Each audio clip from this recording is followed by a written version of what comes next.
Hey, what's going on, everybody? Commander Crane here, and we are back with another modern deck tech, and today we're going to be talking about budget Selesnya allies. I'm very excited to bring this spicy budget list to you. As always, at the end of the video, let me know in the comment section below, what do you think about the deck? Is there a card that I definitely should have included in this deck that I didn't?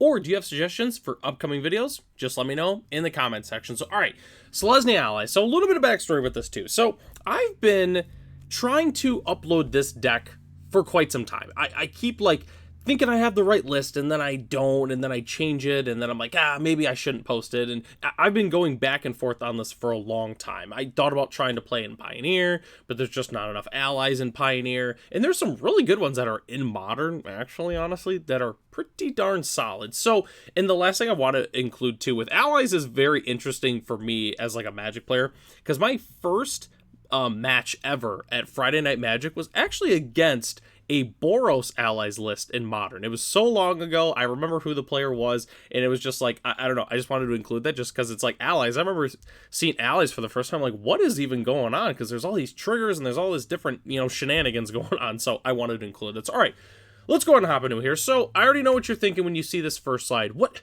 Champion of the Parish? That's not an ally. What is it doing here?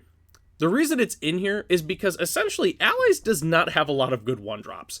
The only other one-drop I really considered playing was Expedition Envoy, which is just a vanilla 2-1 for 1.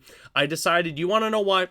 We have almost all allies in this deck. If we play champion on turn 1, it's perfectly fine. There's only 2 creatures in this deck that are not humans. Well, not 2, like 2 different ones.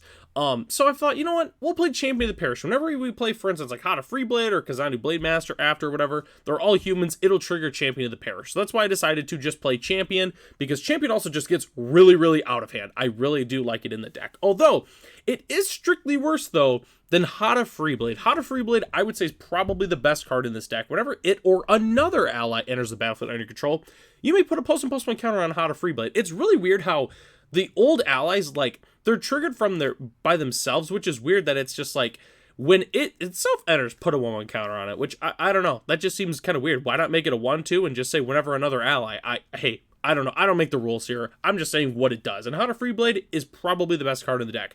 We're also playing Kazanu Blademaster, which is functionally very similar to Hada Freeblade. Except, obviously it's got the first strike vigilance and it's 2 mana, but I really do like this card as well. I mean, when it enters, it's a 2/2 for 2 with first strike and vigilance, so it's a Topin Freeblade essentially, and then it just gets better from there. So definitely huge fan. I think these 3 cards here are the best cards in the deck, but obviously we need other ally support. What else are we actually doing in this deck? So we're playing 4 copies of Sylvan Advocate. It's one of the few non-humans in the deck. I'll be honest with you, this card just happens to be an ally. I wanted a good 2-drop, and boom, Sylvan Advocate is the 2-drop. Obviously, if we have 6 or more lands, it and land creatures we control get +2/+2. And spoiler alert, we are playing land creatures, which is going to be kind of cool to talk about. But anyway, so what other 3-drops are we playing? So we're playing 4 Lantern Scout. When it enters, our creatures gain lifelink, which is just pretty solid. Well, it's it or another ally.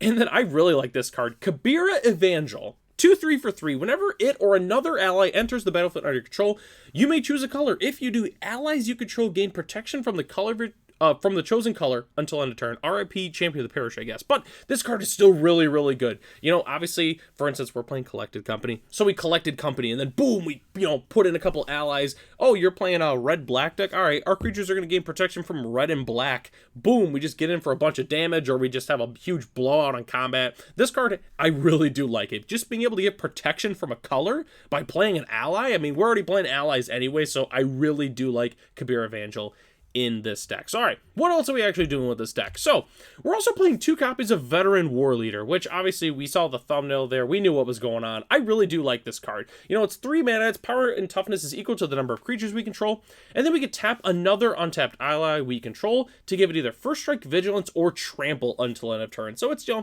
it's a classic 3 mana, its power and toughness is based on the number of creatures you control, and then obviously with allies specifically, it gets that activated ability, which is pretty cool. I do like Veteran War Leader. I played this card a lot when but I was kind of a newer player in Battle for Zendikar, and I was just like, man, this card is just sweet. Even if I'm not playing allies, it just gets gigantic. So I've always really liked Veteran War Leader. We're also playing 4 copies of Skyclave Apparition. It's the other non-human in the deck. It's also not an ally, but it's just really, really good because we can put it into play with a certain 4-mana instant spell, potentially. Wink, wink. But anyways, Skyclave Apparition is just really good. It gets rid of our opponent's One Rings. It gets rid of pretty much anything that's CMC 4 or less, so that's like pretty much the entire format for the most part. So definitely a huge fan of Skyclave Apparition. And then rounding out our non-lands here, we're playing 4 Collected Company. Ooh, we had no idea. Yeah, we're playing Collected Company. We're trying to put all of our allies into play as fast as possible, and Collected Company definitely helps us do that. We're also playing 3 copies of March of Otherworldly Light as our other removal spell. I really do like this card. Most of the cards we're playing in our deck are white, except for like Collected Company and the Sylvan Advocate. So, we can quite easily pitch some different cards to this if we need to, but it's just a really good removal spell. I really do like March of Otherworldly Light. I think it's the best one that we could be playing in this current slot right now. So that's the entire main board except for the lands. Again, we're playing a whole bunch of 4 of, so we kind of just flew through it. But let's go and talk about our lands we're playing. So we're playing 4 Razorverge Thicket and 4 Brushlands as our main dual lands in the deck. We're also playing 4 Stirring Wildwood, which is kind of the man land I was alluding to earlier. I'm not going to lie to you, I love Stirring Wildwood. It's probably one of my favorite, lands in the entire game. I've always played this card in all my green-white decks in Modern back in the day, and I still think it's good now. Sure, it enters tap, but it doesn't matter. For 3 mana, it can be a 3/4 green-white creature with reach. I mean, that is a lot. I mean, that's big stats considering what we're doing. For 3 mana, that's really, really good. So I do like the Stirring Wildwood. We're playing a full 4 copies of it. And then for our lands, we're also playing 4 Ally Encampment and 1 Gavany Township. So Ally Encampment, I really like this one. Obviously, being able to tap for 1 mana of any color for an ally spell, which that's not exciting. It's, we're just a 2-color deck. But what's really good is we can return an ally we control to its owner's hand. So we can do a number of things with this. 1, we can protect it for removal spells.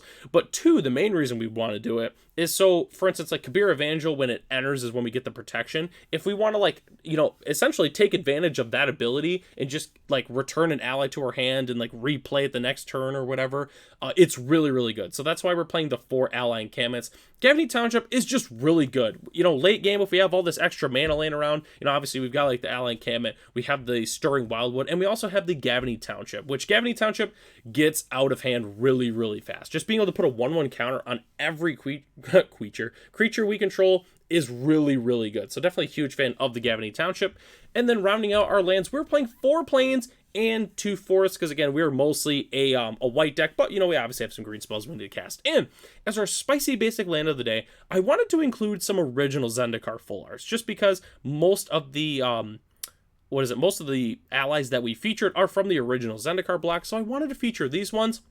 I tried to find some lands that I could see allies hanging around on, and I think both of these arts definitely represent that pretty well. So definitely a huge fan of the original Zendikar full arts. I know I use this one forest with the tree. I don't know. I've always thought it looked like an alien, the bottom of the tree has a mouth, and I don't know. I don't have a picture of it on screen, but for those who know, you guys know. So, but anyways, so those are the lands we're playing. Let's go and hop into the sideboard real quick, which our sideboard is relatively simple. We're going to want some Graveyard Hate. Again, we are in white. Just play Rest in Peace. The card is extremely cheap, and it's extremely good. We're going to want some extra removal. I personally would play some extra Path to Exiles in the sideboard, because you never know what creatures you might need to take out. I also don't consider this part of it, but Pick Your Poison is kind of extra removal in a way, depending on the deck that you're playing against. But I do like Pick Your Poison in the sideboard as well. You're also going to want some Storm Hate. Storm is everywhere right now. The Ruby Storm deck is everywhere. Just play a whole bunch of either Deafening Silence, or you can also play Damping Sphere. I would personally play either one of those. I think they're both fantastic options. I would also play some Leyline of Sanctities, just because there's a lot of scams still. Not quite as much as there was before, but definitely having Hexproof is very, very handy against Grief. So I would definitely consider playing some Leyline of Sanctities, but you can also, catch a burn player off guard with it too. So that's personally why I would play them. And then the last thing we have to talk about is the upgrade options. If we're looking to upgrade this deck, what are we trying to do here? It's pretty simple. Just upgrade the dual lands, just get some fetches, some shocks if you have them, some Cavern of Souls, you can put in a couple of Mutavaults too. That's really about it. We didn't have to sacrifice any creatures for budgetary reasons. But the one thing I wanted to mention is if you really wanted to, there are some pretty cool red allies that were featured in the original block as well as like Battle for Zendikar. So if you maybe wanted to splash red a little bit, you know, you get like, you know, put in some lightning bolts or heck even Ragavans. It's not an ally, but if you just want to have like a nice Naya aggro, but you know, have like an ally themed, that's also a pretty good option you could do. The last thing I gotta mention here, the budget list is only $100 US, and most of it just comes from like the dual lands. I know even our sideboard that we built is relatively pricey for a sideboard, so but that's it. It's $100 US. That's all it is. The upgraded list is also only 355, and I'm gonna be honest with you. I'm real talking with you here. If you're looking to play Modern, if you like this deck, that's awesome. I have nothing against the deck, but if you're looking to upgrade this deck, I personally would not. And this is the first time we've really ever said this. If you're looking to play Modern and you want to play like an aggro deck, I would probably pivot to a different creature type. You know, like for instance, like Cats. I think Cats is really, really good. And the sky's the limit for the most part with Cats. With allies, I would personally just play the budget version. Have the budget list for a really fun aggro deck, but I wouldn't bother spending a crazy amount of money on a deck like this when it's not going to be like, this is a good FNM level deck or playing with your friends. You know, I would not be taking this to any like Store Championship or RCQ or anything like that. Again, I'm not trying to downgrade the list. I think the list is really fun and it's really, really spicy, especially with like How to Freeblade and such, but I definitely wouldn't put a crazy amount of money into this. Obviously, if you already have the Caverns or you're picking them up for another deck and you want to put them in here, obviously, yeah, no problem. Just don't go buy out a playset of Windswept Heaths just so you can play this deck, the fully upgraded version. That's the last thing I wanted to mention with this deck. But do let me know in the comment section if you've played a deck like this or you actually ended up building a deck like this. Just let me know in the comment section. I'm definitely interested to hear that. But that takes us to the end of the video here. Thanks so much for watching. The deck lists are in the description below if you want to check out the regular version as well as the upgraded list. Thank you to our channel members Ralph, Matt, Arcadius, Ray, Gary, and Sarwanoki. If you are interested in being a channel member, it's only $1 US a month. You get access to the exclusive Discord for the channel as well as other features here on the channel. So I'm Commander Crane. Thanks for watching this video, and I hope to catch you in the next one.